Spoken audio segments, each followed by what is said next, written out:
New beginnings. Last week, we talked about, or actually we did two ceremonies.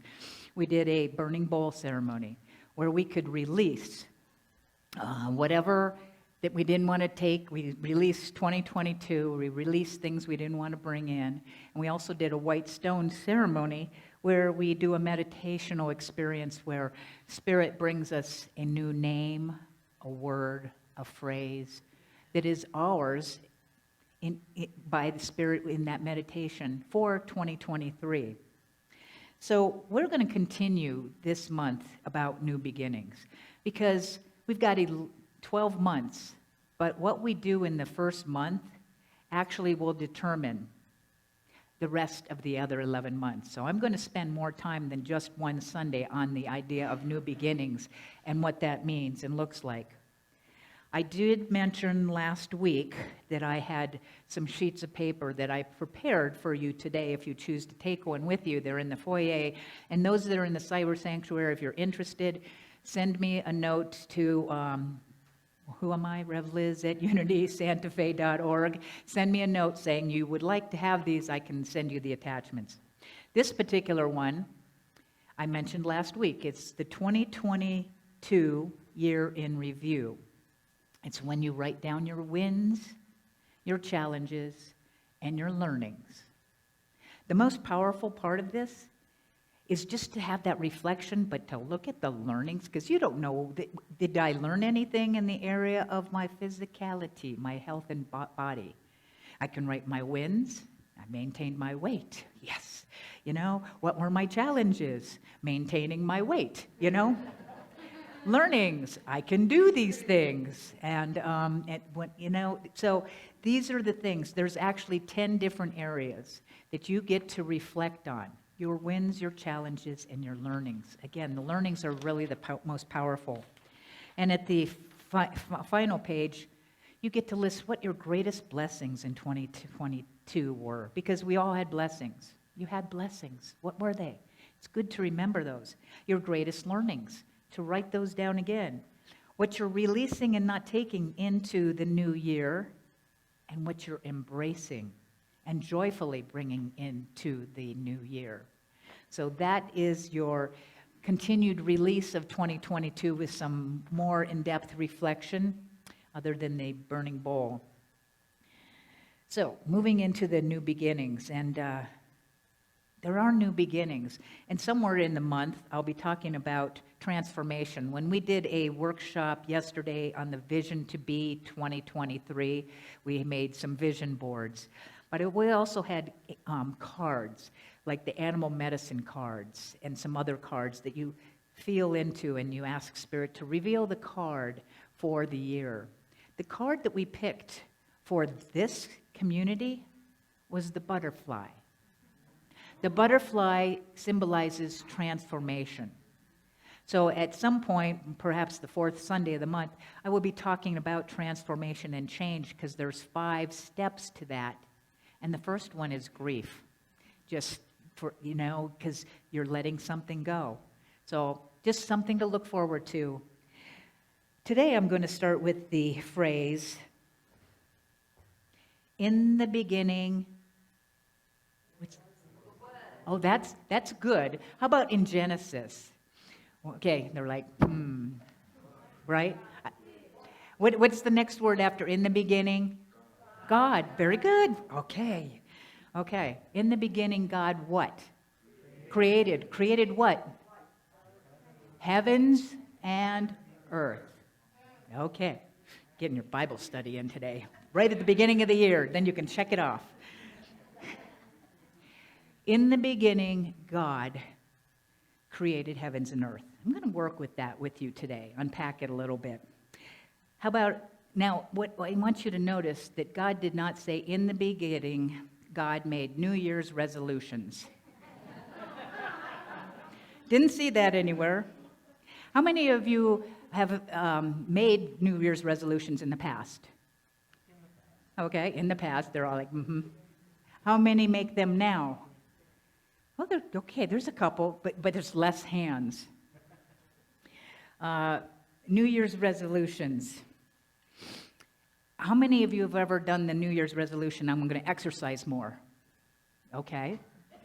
Now I want to give you some good news. The good news is, what is the good news? Thank God you write things down. In fact, I just helped you with that. Because the good news is that if you resolve to exercise more, all you have to do is laugh. Okay? So I didn't know I was going to get the setup for you on that one, but laughing actually uses more muscles at one time than any other activity. What? They do say laughter is the best medicine. So, laughter is also great exercise. So, laugh as much as you can. They say that it takes 15 muscles in order to smile. So, make laughter your exercise program. I personally don't make New Year's resolutions because they go in one year and out the other. And what if you made your New Year's resolutions and you kept all of them? Do you know what? You would be impossible to live with. Okay.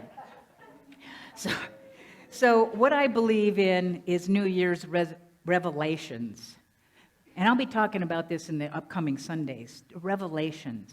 It's not about I resolve to make something happen. You know, in the beginning, God said, let there be. He didn't say, let's make this light. It's let there be. So it's a revelation. It's already existing.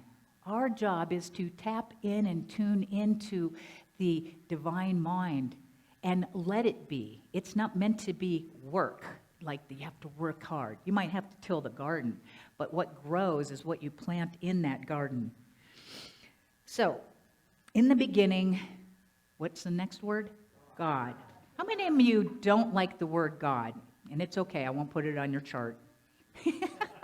Some people don't like that word because the connotations of perhaps a past spiritual experience and what that means. Calling God the Father might be bothersome because of the relationship. So it's just interesting, this word God. I'm going to ask you another question, a lot of questions today. How many of you are familiar with the 5 principles, 5 basic unity principles? Okay.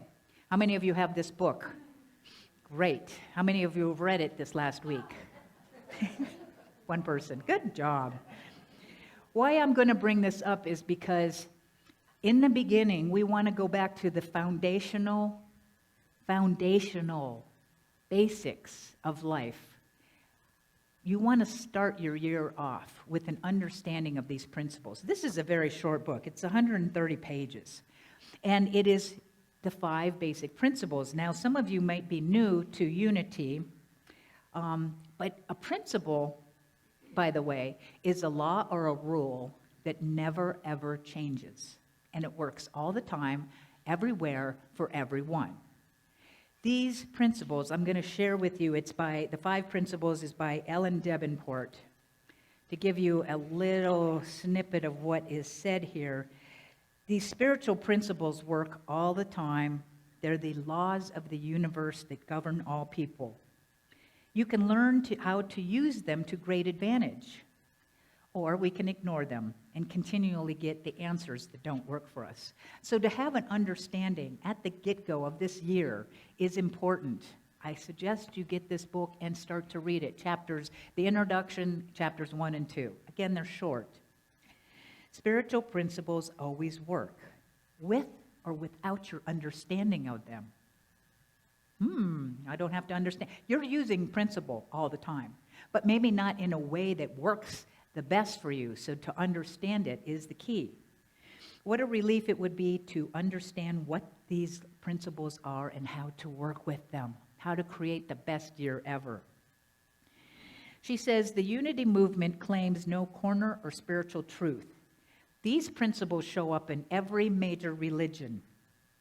The earth's greatest spiritual teachers, Buddha, Jesus, many others taught these same laws. Unity, when was unity discovered? Who knows the year? Got to go back. 1889. Okay, there'll be a test next week. 1889, I see you can take in your notes, right? It was founded by who? Charles and Myrtle Fillmore. And where was it? In what city? Kansas City, Missouri. Very good. Now, because unity, some of you may be new, but it's always good to have a review.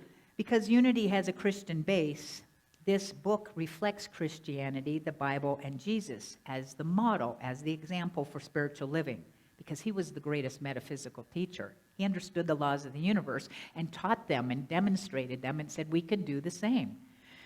But the Fillmores, who began exploring metaphysics as a means of healing themselves physically, drew ideas from all the world's religions, found what worked for them, and shared it through their publications, prayer, and teaching. A century later, the Fillmores' great-granddaughter, Connie Fillmore Bazzi, who was an ordained Unity minister and the president of the Unity School of Christianity, she was asked to summarize these Unity teachings in an article for the Daily Word. The Daily Word, by the way, we have some in our bookstore. If you want to have an easy go-to meditation every day, pick one up. It's the beginning of January. It's for 2 months. So I just need to put that little plug in there so that you don't walk out of here going, I could have had that at the beginning of the month. She condensed these teachings of unity into 5 essential principles, points. So why am I talking about all of this? Again, it's going back to the foundations. And we're using, in the beginning, God. So my question to you is, what is God to you?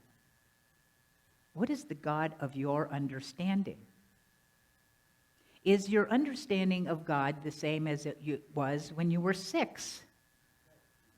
16? 60? If you've reached that age? Has it evolved? Yes, good.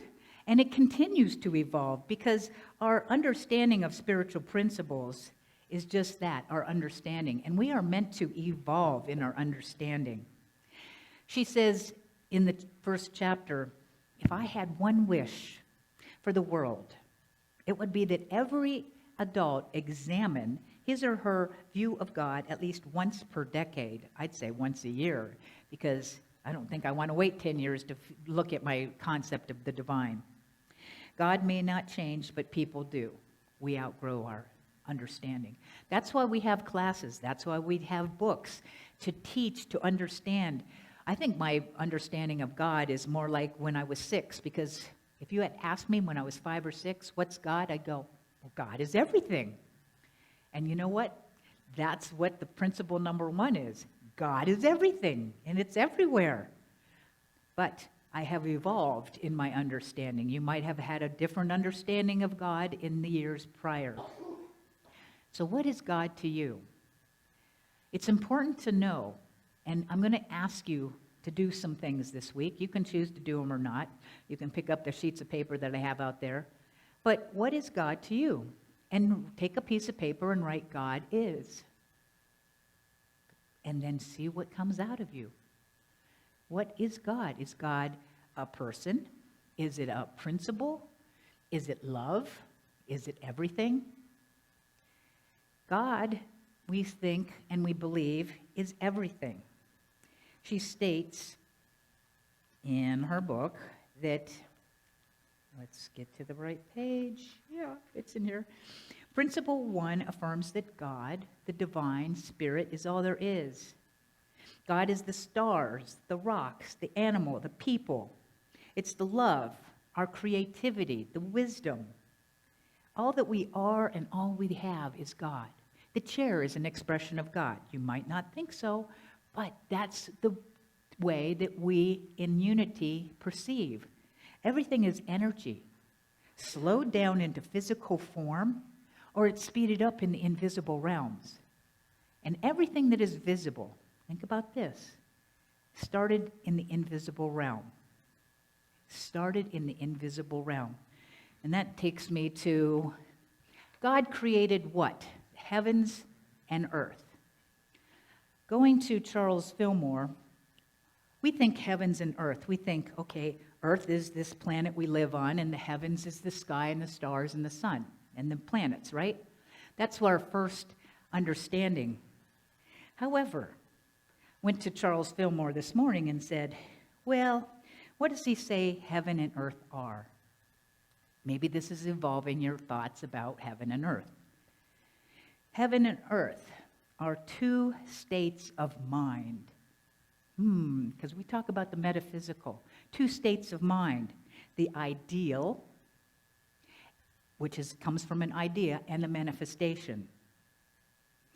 God visioned two planes of consciousness, the heaven and the earth, or more properly, the heavens and the earth. One is the realm of pure ideas. Deepak Chopra calls it the law of pure potentiality. There is an invisible, anything that you can imagine and even greater is possible in the sea of potentiality, pure potentiality. Everything is there. And what we get to do is take an idea, or you wonder where your ideas come from. They're swimming by like you're in this ocean. And you can grab a thought and stay with it, or you can go, isn't that interesting? Keep going. You can come back. So you have the realm of pure ideas, and the other is of thought forms, because everything that is formed starts in the invisible idea realm. That is, heaven is our divine ideas, and we get to tap in and tune in to the great mind. By the way, your mind is not your mind. It is the creative mind that has been put in you, because principle number 2, God is all there is, which logically means that you are God, and so am I. You're God. You're God, you're God, you're God, you're God. And we go, oh, I don't want that responsibility. Right? I don't want to be responsible. I'm God. Well, guess what? Jesus, the great way shower, said, you are God. You are a great creator. You are made in the image and likeness of the divine. Spirit has not just incarnated as the man named Jesus, who learned and understood and practiced and demonstrated principles that we are here to do, because he said, know ye not that you are God's, and these works I can do, you can do even greater. But we have to understand the principles, and then we have to work with them, because we can manifest and do anything, but we may not believe that to be true. And guess what? It's done unto you as you believe. You don't believe it's true? Guess what? The universe only says, yes, you're right. You don't believe you can do anything? That's right. You can change, that's the news, and the good news is you can change your thoughts. You can change your beliefs. It takes a little work to change and create a new belief, because you have ruts in your mind that you have a thought of money, and then you go, oh, what do I associate with? The file cabinet of your mind brings up your expression and experience of money. But it may not be true. So I need to create a new thought about money. What is money really? That's just an example, and we'll be getting deeper into these things. So we are God beings. That doesn't mean we're over anybody. We're equal. I'm a God being, so are you. And we are creating our lives. We are all creators. You cannot not create. You're creating all the time by what you are thinking, what you're putting your attention on. You're going to get more of. That is the law. So pay attention. You've just got to pay attention. Notice what you're noticing. I'm teaching a class starting today called Prosperity Plus 3. That class is about the first class, which we're teaching today.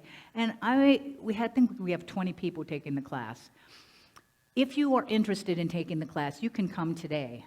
It's taught by Mary Morrissey, one of the greatest teachers of these principles.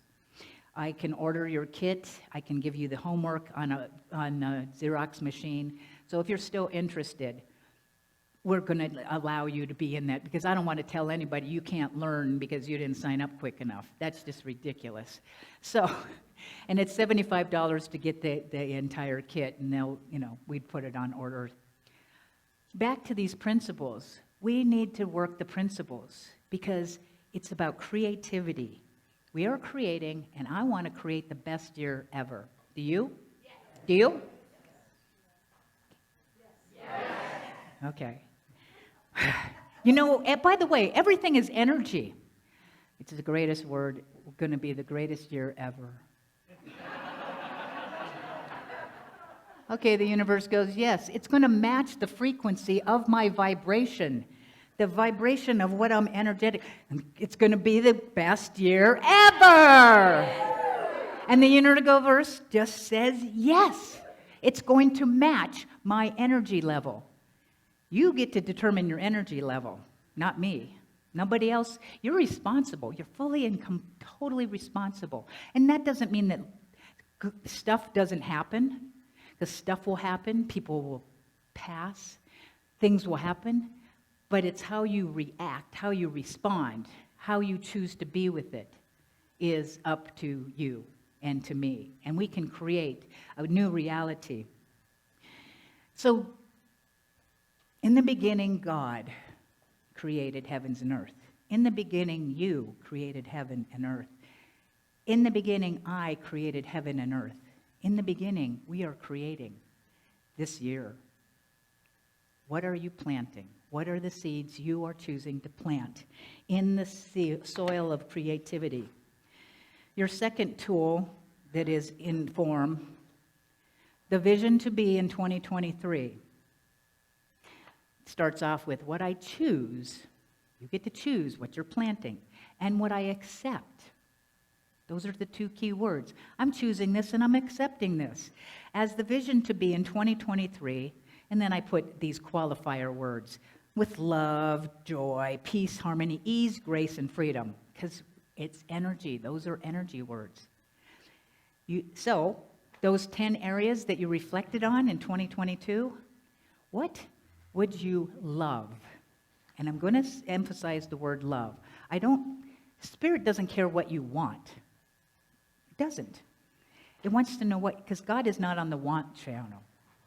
I never ask people, what is your prayer? What do you want? I want to know what we would love, because God is on the love channel. What would you love? And I want you to put aside the part of you that says, I can't have that. I'm too old. I'm too this. I'm too that. I'm too whatever. Because with God, all things are what? Possible. There you go. We got energy in here now. So, all things are possible. And want you to engage that child within. When you say, what would I love? I'd like to travel around the world. Don't care. If you got a part of you that says that you can't do it, that's when you write it down for sure. Because you might not get the exact thing, but what you're asked to do is to put the God quality or feeling that you would have if you had that thing. Because Spirit might have a different way to express that. I want to be a ballerina. I want to be on stage, whatever. And you're like, that's never going to happen. What would I feel if I was doing that? I identify that. Then Spirit gives me a new avenue. It's not the thing, it's the feeling and God quality that you want to experience. And you think the thing is going to give it to you? It won't give it to you. You give the feeling, and then it becomes the mirror of what you attract, what we attract. That is what creation is. My vibration, Einstein says, it's the frequency of the vibration of your feeling tone that is going to attract to you into your reality the thing itself. It's an inside-out job. You feel it, it shows up. And maybe not in the form you expected, maybe even better. But you got the God quality, the experience that you were calling forth. He says, this is physics, not philosophy. This is a science. This is what we do. So what are you going to do? Are you going to choose to go, it's another year, it'll be fine. And guess what? It'll be fine. Or are you willing to dream and step out and go, I don't know how any of this is going to happen. I'm going to write down what I would love as my physical health and well-being, what I would love as my spiritual life, my mental state, my emotional state, my finances, my relationships with myself, with others. What are my special intentions? There's 10 different things. And then we're going to take it into another step in the following weeks this month. So, you get to choose. This is your year. You don't have to do anything, or you can go, I'm going to take this seriously, because this is my life, and I get to choose. And I'll tell you what, tomorrow isn't guaranteed. My beloved wife, Divine, she really, really, really wanted what she would love. She wanted to have her own ministry, her own pulpit, her own spiritual home. She went for it. She applied at 2 different churches in 2022 and was not chosen for either one of them. Did that stop her? No. She applied, and the third one she got. The job as the Center for Spiritual Living senior minister in Beaumont, California. She got that and moved there in June. Okay? She didn't have a long time to be in that expression, but God darn it, she did it. She went for it. You don't know. I don't know how. So not to hold back.